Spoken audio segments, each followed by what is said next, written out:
Hello. You are tuning into the episode of The WunderkindShow. Today's second topic, boy.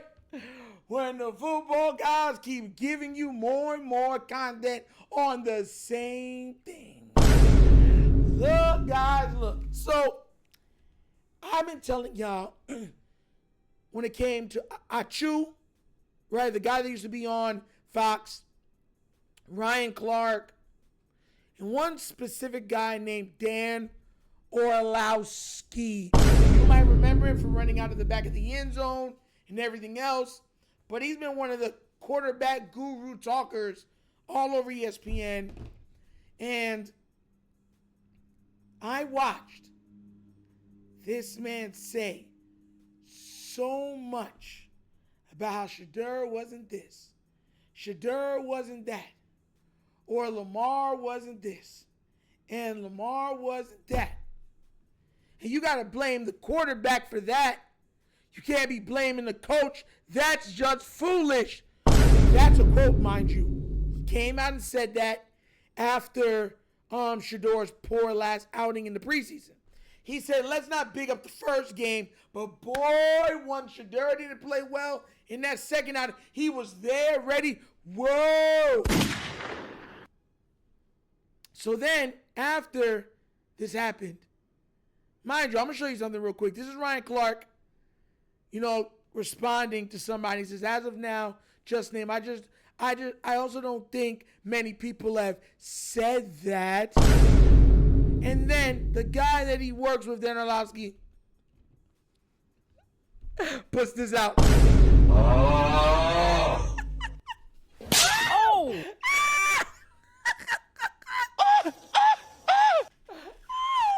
Bro, you can't make this up. You can't make this up. Imagine having a generational talent at QB and having the training wheels on all game. I'm going to keep hammering this point home. When they like you, when their biases work for you, they work overtime. They work like they're trying to get a raise. They're working like they're working for bonuses.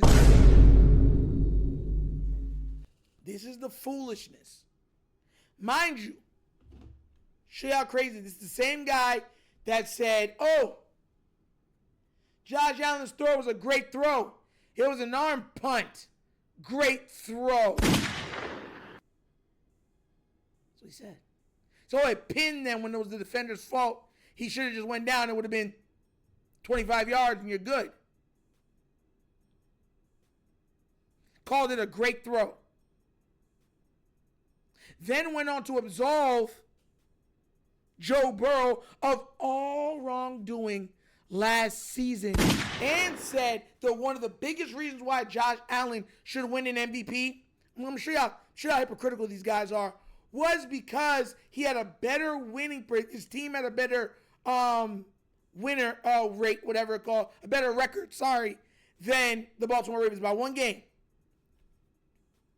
That should be the reason why, one of the main reasons why Josh should have it over Lamar. Even though Lamar had a harder schedule, right? Then right behind it said Joe Burrow's been so great. Even though they don't got the games, none of those games are his fault. If anything, he'd probably be on my list second on the MVP voting. We should be giving him a lot of credit. If anything, I'd vote him second in the MVP voting. And he won less games than Lamar in the same division as Lamar. I'm bringing all this full circle to show you the hypocrisy of these guys. You notice how Manning, poor baby.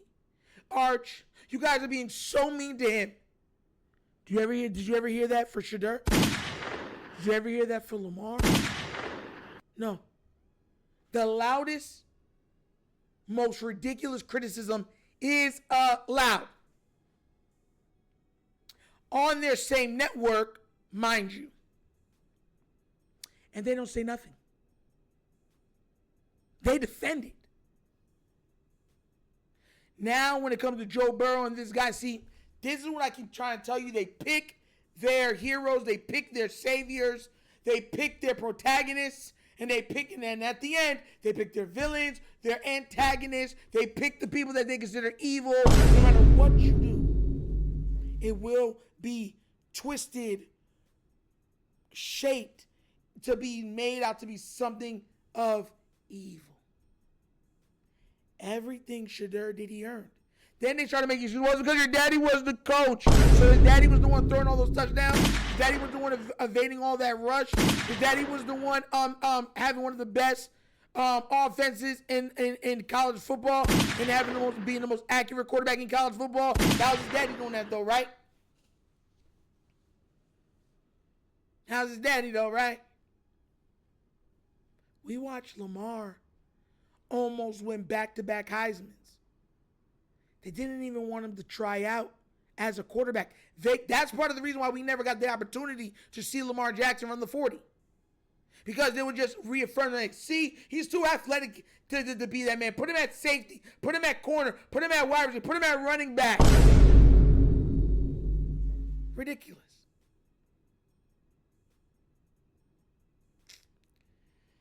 These are the things I keep bringing. I'm gonna keep showing you the hypocrisy.